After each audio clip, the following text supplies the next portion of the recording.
Hello' friends, welcome back to my YouTube channel. মই অনুৰাগ শৰ্মা। আপোনালোক সকলোকে পুনৰবাৰ স্বাগতম জনাইছোঁ মোৰ ইউটিউব চেনেলটোলৈ। আজি মই আপোনালোকৰ সন্মুখত এটা নতুন ভিডিঅ'লৈ উপস্থিত হৈছোঁ আৰু আজিৰ ভিডিঅ'টোত মই আপোনালোকৰ সৈতে শ্বেয়াৰ কৰিম, ডিছকাছ কৰিম DME ডাইৰেক্টৰেট অফ মেডিকেল এডুকেশ্যনৰ গ্ৰেড 3 নন টেকনিকেলৰ যোনখিনি পোষ্ট আছিলে তাৰ কাৰণে ৰিটেন এক্সামিনেশ্যনৰ অলৰেডি অফিচিয়েল স্কেডুল আহি গ'ল। 9 মাৰ্চ 2025, 9 মাৰ্চ 2025 বৰ্ষৰ 9 মাৰ্চত পৰীক্ষা অনুষ্ঠিত হ'ব। চ' তাৰ কাৰণে এক্সাম পেটাৰ্ণ আৰু চিলেবাছটো মই আজি অলপ ডিছকাছ কৰি দিম। চ' আপোনালোকৰ এক্সাম পেটাৰ্ণত ষ্টেজ 1ত এটা ৰিটেন এক্সামিনেশ্যন থাকিব। ৰিটেন এক্সামিনেশ্যন মানে objective type OMR based written examination এটা হ'ব। তাতে OMR চিটত আপোনালোকে পৰীক্ষা দিব লাগিব আৰু তাতে এটা কুৱেশ্যনৰ এগেইনষ্টে 4টা অপশ্যন থাকিব। সেইটো 100 মাৰ্কছৰ এটা ৰিটেন এক্সাম হ'ব ষ্টেজ 1ত। 100 marks in the sense total 50টা কুৱেশ্যনছ আহিব। আগতে DMEৰ যোনটো এক্সাম পেটাৰ্ণ আছিলে তাতে 100টা কুৱেশ্যনছ আহিছিলে, কিন্তু আজিকালি নতুন এক্সাম পেটাৰ্ণত 50টা কুৱেশ্যনছ আহে। 50টা কুৱেশ্যনছৰ এগেইনষ্টে পাৰ কুৱেশ্যন 2 মাৰ্কছকৈ থাকে।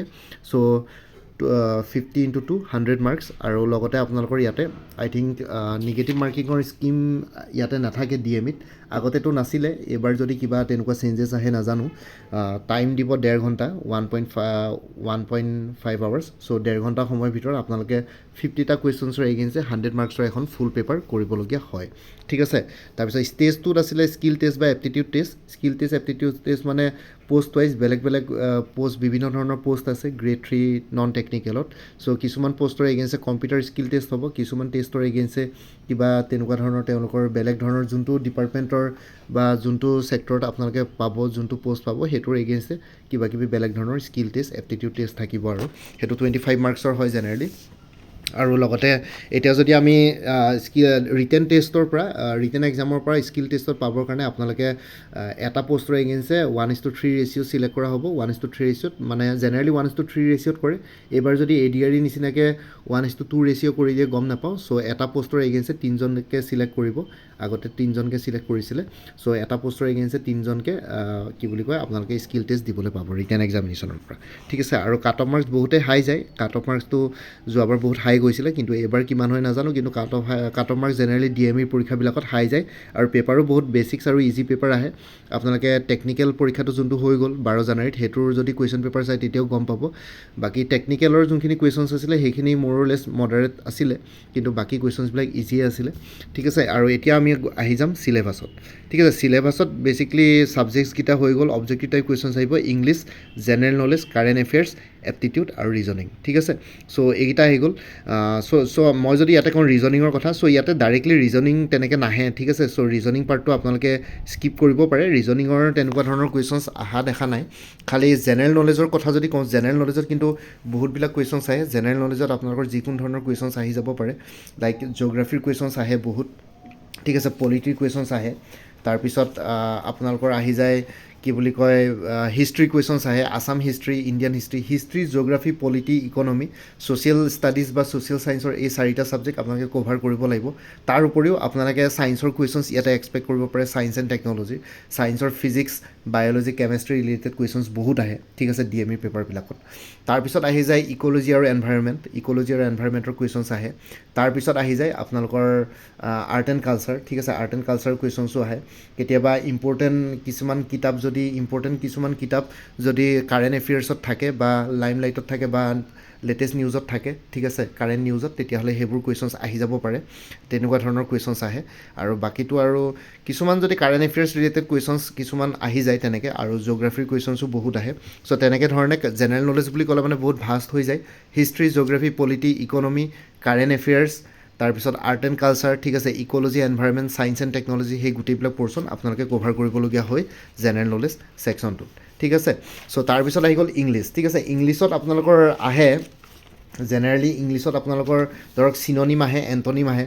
চিননিম মানে যোনটোৰ একেই থাকে, মিনিং একেই থাকে। এটা ৱৰ্ড দি দিব, 4টা অপশ্যন দিয়া থাকিব। সেই যোনটো ৱৰ্ড কুৱেশ্যনত থাকিব সেইটোৰ একেই মিনিং থকা ৱৰ্ড কি হ'ব। আকৌ এণ্টনিম আহে। এণ্টনিম মানে অপজিট। ঠিক আছে। যদি ধৰক কুৱেশ্যনত যদি ব্ৰেভ বুলি দিয়া থাকে, ব্ৰেভৰ অপজিট এণ্টনিম কি হ'ব সেইটো সোধে। চ' কাৱাৰ্ড হ'ব। চ' তেনেকুৱা ধৰণৰ কুৱেশ্যনছ ইংলিছত আহে।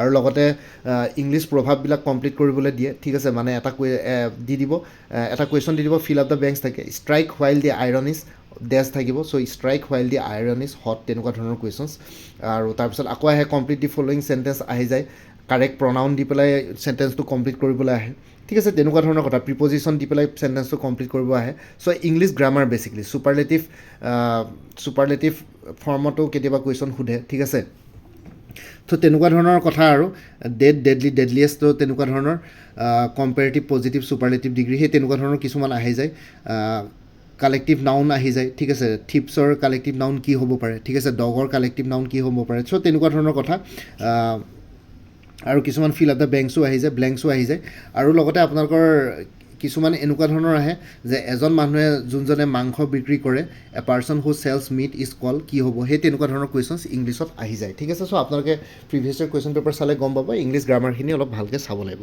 আৰু কাৰেণ্ট এফেয়াৰ্ছৰ কথাটো ক'লোৱে জেনেৰেল নলেজ আৰু কাৰেণ্ট এফেয়াৰ্ছ মই অলৰেডি ডিছকাছ কৰিলোঁ এতিয়া আহি গ'ল এপ্টিটিউড ৰিজনিং ঠিক আছে চ' ৰিজনিঙৰ জেনেৰেলি কুৱেশ্যনছ তেনেকৈ মই দেখা নাপাওঁ আজিকালি ৰিচেণ্ট হেৰিত চ' ৰিজনিং হ'লেও আপোনালোকৰ ব্লাড ৰিলেশ্যনৰ কেতিয়াবা কুৱেশ্যনছ আহি যাব পাৰে অমুকৰ যদি অমুক আছিলে লাষ্টত অমুকৰ ৰিলেশ্যন তমুকৰ লগত কি সেই তেনেকুৱা ধৰণৰ কুৱেশ্যনছ ব্লাড ৰিলেশ্যনৰ কুৱেশ্যন আহি যাব ৰিজনিঙত আৰু লগতে এলফাবেটিকেলৰ কিছুমান কুৱেশ্যনছ আহিব পাৰে ঠিক আছে যেনেকৈ আপোনালোকৰ এলফাবেট ছিৰিজৰ কিছুমান ৰিজনিঙৰ কুৱেশ্যনছ আহি যাব পাৰে চ' ABBCCD তেনেকুৱা ধৰণৰ কুৱেশ্যনছ ৰিজনিঙৰ দুই এটা আহি যাব পাৰে এনেই জেনেৰেলি মেথছ আৰু ৰিজনিং ছেকশ্যনৰ পৰা এনেই 10টা কুৱেশ্যন আহে চ' তাৰ ভিতৰত আপোনালোকে মেথছৰ খালি ADR-ৰ নিচিনাকৈ ক্লাছ 10 লেভেলৰ জিঅ'মেট্ৰি পৰ্চনটো ভালকৈ চাব চিম্প্লিফিকেশ্যন চাব ঠিক আছে চিম্প্লিফাই আহিব HCF LCM চাব ঠিক আছে তাৰপিছত কি বুলি কয় প্ৰব্লেমছ ৰিলেটেড টু এজ ঠিক আছে বাপেকৰ বয়স যদি ইমান পুতেকৰ বয়স যদি ইমান আছিলে নেক্সট 4 ইয়াৰ্ছত বাপেকৰ বয়স আৰু পুতেকৰ বয়সৰ ডিফাৰেঞ্চ কি সেই তেনেকুৱা ধৰণৰ কুৱেশ্যনছ ইয়াতে আহি যায় ঠিক আছে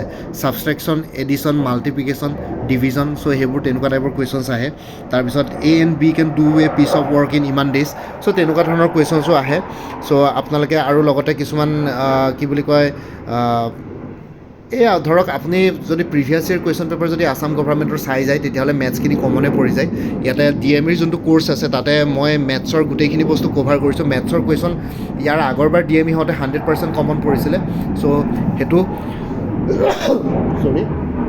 আপোনালোকে চাই যাব পাৰে ঠিক আছে চ' সেই তেনেকুৱা ধৰণৰ কুৱেশ্যনছ কিছুমান আহিব পাৰে মেথছৰ ছেকশ্যনৰ পৰা চ' মই ক'লোৱে আৰু জিঅ'মেট্ৰিৰ কুৱেশ্যনছ বহুত আহে মেথছৰ ছেকশ্যনত আপোনালোকে চিম্প্লিফিকেশ্যন চাব HCF LCM চাব জিঅ'মেট্ৰি চাব আৰু লগতে ৰিজনিঙত আপোনালোকে ব্লাড ৰিলেশ্যনৰ কুৱেশ্যন আহিব পাৰে ডাইৰেকশ্যনৰ কুৱেশ্যন আহিব পাৰে ঠিক আছে এলফাবেটিকেল ছিৰিজৰ কুৱেশ্যনছ আহিব পাৰে আৰু বাকীটো ক'লোৱে চিম্প্লিফিকেশ্যন আহিব কম্পাউণ্ড ইণ্টাৰেষ্ট চিম্পল ইণ্টাৰেষ্ট চ' সেনেকুৱা ধৰণৰ কুৱেশ্যনছ আহে জিঅ'মেট্ৰিক কুৱেশ্যনছ আহে সেইবোৰ আপোনালোকে প্ৰিভিয়াছ ইয়াৰ কুৱেশ্যন পেপাৰ যদি গোটেইবিলাক ছল্ভ কৰি যায় কমনে পৰি যায় ঠিক আছে ৰিপিট হৈ থাকে আৰু মই যোনটো DME কোৰ্চ আছে সেইটোত গোটেইখিনি বস্তু কভাৰ কৰাই হৈছে মেথছেই হওক বা GK হওক কাৰেণ্ট এফেয়াৰ্ছেই হওক ইংলিছেই হওক গোটেইখিনি বস্তু কভাৰ কৰা আছে DME কোৰ্চটো ঠিক আছে এতিয়া হৈ গ'ল চিলেবাছ ডিছকাছ কৰিলোঁ এতিয়া মই কোৰ্চখিনিৰ কথা কৈ দিছোঁ চ' কোৰ্চবিলাক হ'ল প্ৰথমতে মই DMEৰ কথাই কৈছোঁ বাৰু DME গ্ৰেড 3 ফুল কোৰ্চ এভেইলেবল আছে 350 ৰুপিছত এই কোৰ্চটো ল'ব পাৰে তাতে গোটেইখিনি বস্তু কভাৰ কৰা হৈছে কোৰ্চটোত আপোনালোকে লৈ চাব পাৰে 350 ৰুপিছত আৰু কোৰ্চটো PDF ফৰ্মেটত এভেইলেবল আছে আৰু লগতে আপোনালোকৰ এক্সট্ৰা ছাপৰ্টৰ কাৰণে এক্সট্ৰা ৱেটেজৰ কাৰণে আপোনালোকক মই কিছুমান এক্সটাৰ্নেল ৱেবছাইট বা আপোনালোকৰ কি বুলি কয় ভিডিঅ'ৰ লিংকো দি দিম চ' সেইবিলাকো আপোনালোকে চাই ল'ব পাৰিব ঠিক আছে আৰু ADR-E 3.0 গ্ৰেড 3 গ্ৰেড 4ৰ কাৰণে ফুল কোৰ্চ এভেইলেবল আছে 350ত যিহেতু আমাৰ honourable chief minister of Assam doctor Himanta Biswa শৰ্মাই অলৰেডি ADR-E কথা কৈছিলে APSC enforcement inspector full course available আছে full course plus mock solve paper যদি লয় তেতিয়াহ'লে 400 ৰুপিজ অনলি ফুল কোৰ্চ ল'লে এনফৰ্চমেণ্ট ইনস্পেক্টৰ 375ত আৰু অকল মক বা মডেল কুৱেশ্যন পেপাৰখন ল'লে 50 ৰুপিজ তাৰপিছত গুৱাহাটী হাইকোৰ্টৰ জুডিচিয়েল এছিষ্টেণ্টৰ পৰীক্ষা হ'বলৈ গৈ আছে ঠিক আছে গুৱাহাটী হাইকোৰ্টৰ জুডিচিয়েল এছিষ্টেণ্টৰ পৰীক্ষা ফেব্ৰুৱাৰী 16 তাৰিখে হ'বলৈ গৈ আছে তাৰ কাৰণে ফুল কোৰ্চ এভেইলেবল আছে 375ত তাৰপিছত আহি গ'ল APSCৰ এছিষ্টেণ্ট একাউণ্টছ অফিচাৰ APDCL AHDCLৰ কাৰণে ফুল কোৰ্চ এভেইলেবল আছে জেনেৰেল ইংলিছ জেনেৰেল নলেজ আৰু মেথমেটিক্স ডেছক্ৰিপটিভ তিনিখন পেপাৰৰ ওপৰত 400ত আৰু কোনোবাই যদি একাউণ্টেঞ্চি কোৰ্চ ছাবজেক্ট হিচাপে ল'ম বুলি ভাবিছে তেতিয়াহ'লে আপোনালোকে একাউণ্টেঞ্চি কোৰ্চ ছাবজেক্টৰ এক্সটাৰ্নেল লিংক এটা পাই যাব সেইটো ফ্ৰীলি এভেইলেবল আছে সেইটো 3000 MCQs কভাৰ কৰা হৈছে বাকী ষ্টেটিষ্টিক্স আৰু মেথমেটিক্স ৰিলেটেড মোৰ তাত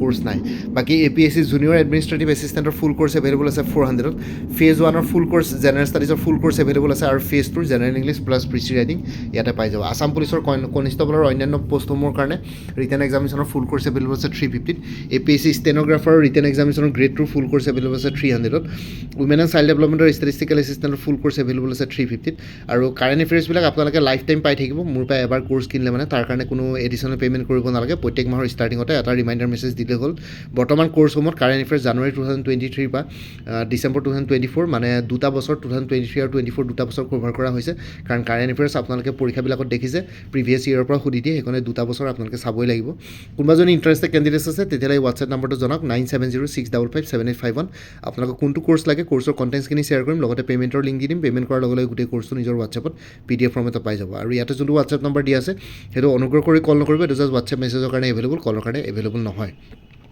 বাকী আগতে যদি মোৰ পৰা কোনোবাই কিবা যদি কোৰ্চ লৈ থৈছিলে এবাৰ জনাই দিব কাৰণ বহুতবিলাক কি বুলি কয় আছাম গভৰ্ণমেণ্টেই হওক বা APSCয়ে হওক বা যিকোনো তেনেকুৱা ধৰণৰ কম্পিটিটিভ এক্সামছবিলাকৰ কোৰ্চবিলাক একেই থাকে চ' সেইটো কাৰণে মানে চিলেবাছ একেই থাকে চ' সেইটো কাৰণে আপোনালোকে আগতে যদি কোনোবাই কিবা মোৰ পৰা কোৰ্চ লৈ থৈছিলে তেতিয়া আগৰ মেটেৰিয়েলছখিনি বাদ দি যোনখিনি এডিশ্যনেল মেটেৰিয়েলছ লাগিব সেইখিনি ল'ব পাৰে ঠিক আছে চ' কোৰ্চেছবিলাক আৰু এবাৰ কৈ দিছোঁ ADRE 3.0 ফুল কোৰ্চ এভেইলেবল আছে 350ত DSS DME IASৰ গ্ৰেড 3 ফুল কোৰ্চ এভেইলেবল আছে 350ত APSC enforcement inspector full course available আছে Guwahati হাইকোৰ্টৰ judicial এছিষ্টেণ্টৰ full course available আছে APSC assistant accounts officer APDCL AEGCLৰ কাৰণে ফুল কোৰ্চ এভেইলেবল আছে APSC জুনিয়ৰ এডমিনিষ্ট্ৰেটিভ এছিষ্টেণ্টৰ ফুল কোৰ্চ এভেইলেবল আছে Assam police constable আৰু অন্যান্য পষ্টসমূহৰ কাৰণে ফুল কোৰ্চ এভেইলেবল আছে APSC stenographer grade 2 full course available আছে উইমেন এণ্ড চাইল্ড ডেভেলপমেণ্টৰ ষ্টেটিষ্টিকেল এছিষ্টেণ্টৰ ফুল কোৰ্চ এভেইলেবল আছে আৰু লগতে আপোনালোকক ক'লোৱে কাৰেণ্ট এফেয়াৰ্ছ আপোনালোকে মান্থলি পাই থাকিব জানুৱাৰী মাহটো কমপ্লিট হোৱাৰ পিছত ফেব্ৰুৱাৰী মাহত কাৰেণ্ট এফেয়াৰ্ছ পাই যাব আৰু ভিডিঅ' ডেছক্ৰিপশ্যনৰ কমেণ্ট ছেকশ্যন চেক কৰক তাতে ভিডিঅ' ডেছক্ৰিপশ্যনৰ এটা প্লেলিষ্টৰ লিংক দিয়া আছে